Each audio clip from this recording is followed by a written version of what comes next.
এই জমিতে কত মন হবে আলু? 20 মন।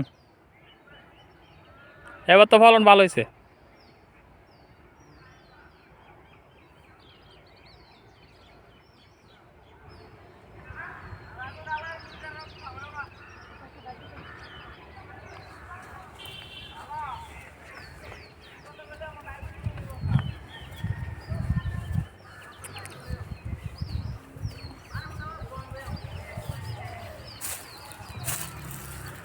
মন কত করে বেচতেছেন? মন কত করে বেচতেছেন? মন আমরা এটি তো গৃহস্থের আলু। হ্যাঁ, আলু দেখে পয়সা দিব, আমার দেখে পয়সা দিত না। আচ্ছা আচ্ছা। এটা এখন দিতে আছে আমার 1100 টাকা মন।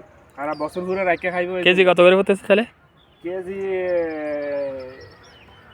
কেজি পড়তে আছে 1150 টাকা মন হইলে 1200 টাকা 30 টাকা কেজি পরে।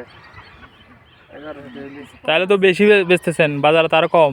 বাজারে কম ঠিক আছে, বাজারে আমার এটা পার্থক্য আছে। কেন আপনার আলু কি? আমার এটা দেখে আলু দেখে আর টাকা দিয়ে নেয়। আলু বাজারে আলু সোলাইয়া এরাইয়া বেড়াইয়া ইয়ে জায়গা এগুলো পচে যাইব। আচ্ছা আচ্ছা, মানে এটা হচ্ছে মানে ভালো হবে, থাকবে অনেকদিন থাকবে। অনেকদিন থাকবে, ফসবে না। এটা এরাইছে না, দেন একটা আলু একটু এরাই নেই, ঠিক আছে, একদম ফ্রেশ।